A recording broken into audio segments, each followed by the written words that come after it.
Olá, meus amados, a graça e a paz.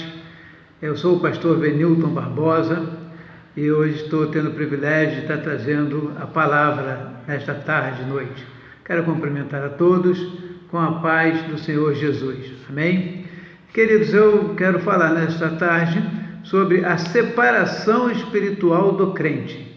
E para tanto eu quero ler em 2 Coríntios, segunda carta que o apóstolo Paulo escreveu à igreja de Coríntios, no capítulo 6, do versículo 16 até o 18, que diz assim: E que consenso tem o templo de Deus com os ídolos?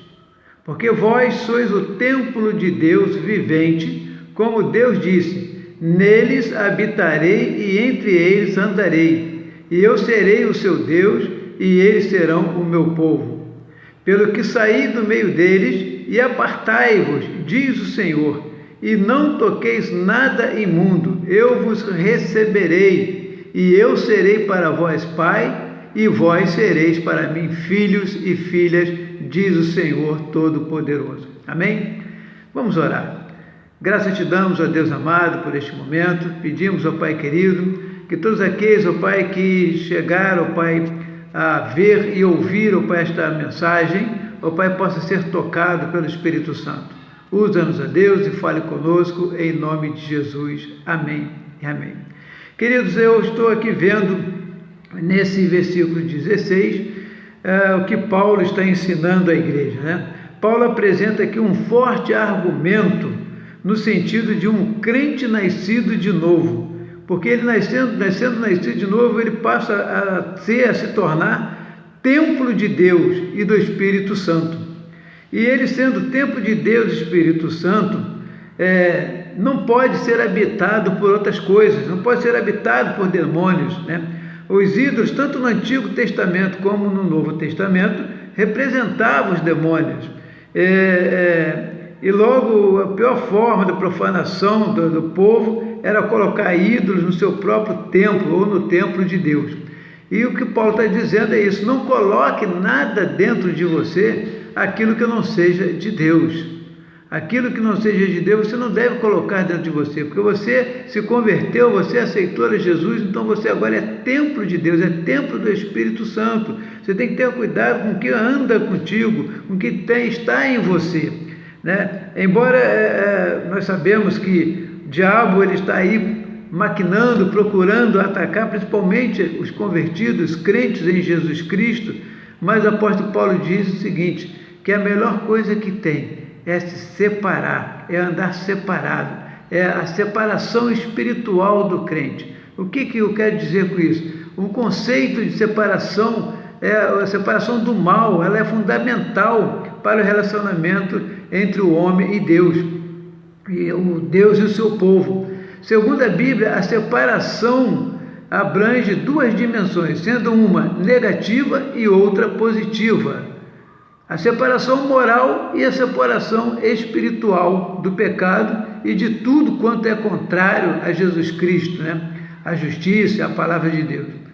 Acerca-se de Deus em estreita e íntima comunhão mediante a dedicação e adoração e o serviço a Ele. Então, você deve separar das coisas do mundo, separar das coisas mundanas, porque se você se separar das coisas mundanas, você vai ter uma intimidade com Deus, você vai andar com Deus, vai viver com Deus.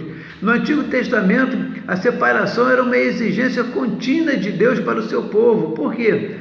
Porque o povo, ele estava andando bem, estava bem com Deus, mas quando um outro povo estrangeiro vinha e mostrava a eles os seus ídolos, o povo era enganado e o povo acabava vivendo a vida igual a daquele povo que não tinha Deus no coração. Então Deus, ele exigia a separação do seu povo. O povo de Deus deve ser santo, ele deve ser diferente, ele deve ser separado de todos os outros povos, a fim de pertencer exclusivamente a Deus.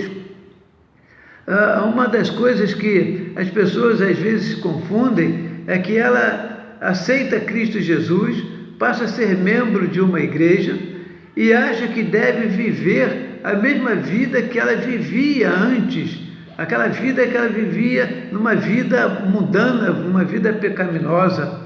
Mas não é isso que Deus quer. Deus quer que quando você está com Cristo Jesus, que você aceitou a Cristo Jesus, você tem que ser diferente. Você tem que ser diferente, não pode viver aquela vida que você vivia antes. Você tem que ter uma vida nova, uma vida perante Deus. É uma separação espiritual. Você tem que ser separado espiritualmente. E se você conseguir se separar espiritualmente, todas as outras coisas serão separadas de você. Né? O povo de Deus ele deve ser santo, ele deve ser diferente, como eu já disse. Né? Ele tem que ser separado de todos os outros povos, a fim de pertencer exclusivamente a Deus. Uma principal razão porque Deus castigou o seu povo no passado, com o desenterro, inclusive, da Síria, da Babilônia, foi seu obstinado apego à idolatria e ao modo pecaminoso da vida dos povos vizinhos. Eles não queriam ter uma separação, queriam viver igual os povos vizinhos. Por isso que Deus castigou o povo, fazendo com que o povo fosse escravos dos assírios, escravos dos babilônios. Sofreram bastante ali até eles entenderem que você tem que viver uma vida totalmente vivida espiritualmente com Deus. Né? Foi o que o apóstolo Paulo disse. E o que consenso tem o templo de Deus com os ídolos? Não há consenso nenhum, templo de Deus, que agora você se formou templo de Deus, templo do Espírito Santo, não há consenso nenhum com os ídolos. Você não tem que viver as coisas mundanas, as coisas do mundo. Porque Deus ele diz, eu serei para vós pais, e vós serei para mim filhos e filhas, diz o Senhor Todo-Poderoso. E como é que Deus pode ser pai de alguém que está vivendo uma vida totalmente pecaminosa? Uma vida separada, mas separada para o mal. Lembra que eu disse que o conceito de separação, ela tem um conceito de separação do mal e é fundamental para o relacionamento entre Deus, separar do mal. E o seu povo tem que ser separado. Mas a Bíblia nos diz que há uma separação que abrange duas dimensões, uma sendo uma separação negativa e a outra positiva. E qual é a vida que você quer viver? Você quer separar para viver qual vida? Qual dimensão você quer viver na sua vida? Uma dimensão negativa ou uma positiva perante Deus? No Novo Testamento, Deus ordenou a separação entre o crente e o sistema mundial. Esse é um sistema mundial corrupto e a transigência ímpia que o povo no mundo ela faz, ela cria, né? Essa transigência ímpia, esse relacionamento com o mundo, um mundo corrupto. Aqueles que na igreja pecam e não se arrependem dos seus pecados, eles estão vivendo uma vida com uma dimensão negativa. Mas tem que viver uma vida com Cristo, uma vida de arrependimento, e arrepender dos seus pecados, vai ter uma vida com a dimensão positiva. Né? Nossa atitude na separação do mal, ela deve ser uma atitude de ódio mesmo, ódio do pecado. Não podemos passar a mão no pecado. Não podemos achar que devemos dar um jeitinho para fazer alguma coisa. Não, tem que haver uma separação total. E nós devemos ter mesmo essa atitude de ódio do pecado. A impiedade é a conduta da vida corrupta do mundo. A oposição à falsa doutrina que pregam, nós temos que viver separados disso. Nós temos que ter o amor genuíno, aquele amor para com aqueles de quem devemos nos separar.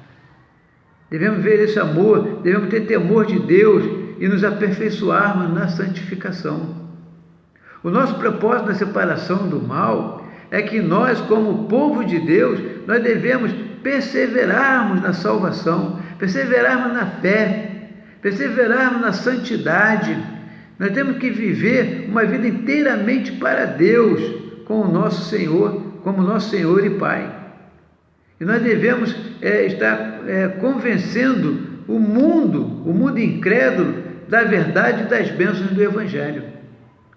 Quando corretamente nós nos separamos do mal, o próprio Deus nos recompensará, acercando-se de nós com a sua proteção, a sua bênção e com o cuidado paternal. É isso que nós devemos buscar. Ele promete ser tudo o que um bom pai deve ser. Deus promete ser tudo o que um bom pai deve ser. Ele será o nosso conselheiro, ou Ele é o nosso conselheiro, Ele é o nosso guia, Ele nos ama, Ele nos cuida de nós como seus próprios filhos. O crente que deixa de separar-se da prática do mal ou do erro, da impureza, o resultado é inevitável. Será a perda de sua comunhão com Deus, perda de sua comunhão com Deus, da sua aceitação pelo Pai, dos seus direitos de filho. Apóstolo Paulo, ao escrever isso para a igreja de Coríntios, ele estava mostrando as promessas de Deus, o que Deus poderia fazer, o que Deus pode fazer para aquele que vive separado do mundo. No capítulo 7 dessa mesma carta, nós temos as promessas. O apóstolo Paulo diz: ora, amados, pois que temos tais promessas, purifiquemo-nos de toda a imundícia da carne e do espírito, aperfeiçoando a santificação no temor de Deus. Paulo afirma com toda clareza que não podemos reivindicar a promessa, as promessas maravilhosas e graciosas de Deus, listadas na Bíblia, se nós vivemos uma vida, ou melhor, se nós não temos uma vida de separação, de santidade. Nós temos que ter uma vida de separação, uma separação espiritual. Se nós tivermos uma vida totalmente separada espiritualmente, Paulo afirma aqui, com toda clareza, que aí nós podemos reivindicar as promessas de Deus.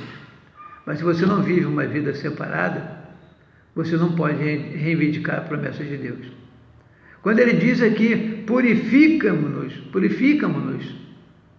ele está dizendo para que os crentes precisam se purificar de todo pecado do corpo e do espírito. Fazer isso significa romper totalmente com toda forma de transigência ímpia e resistir continuamente aos desejos da carne.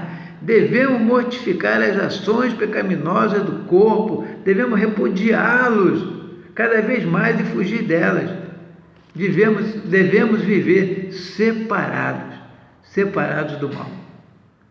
Então, querido, se você quer ter uma vida totalmente santificada, se você quer entender e dizer com verdade que você é o templo do Espírito Santo de Deus, você deve viver uma vida separada deste mundo. Você não deve achar que a sua vida tem que ser uma vida materialmente falando com as coisas desse mundo. Deixa Deus agir na sua vida. Reivindica a promessa de Deus que o apóstolo Paulo está dizendo. Vamos reivindicar as promessas que Deus fez para a sua vida. Mas para você reivindicar, para você ter certeza, você tem que ter uma vida de separação. A separação espiritual do crente. Ela tem que começar primeiro de dentro para fora. Se você viver uma vida assim, você será muito abençoado e terá uma vida totalmente espiritual na presença do Senhor. Amém? Que Deus assim nos abençoe e que você tenha uma vida totalmente santificada e separada das coisas do mal, em Cristo Jesus. Que Deus nos abençoe. Amém.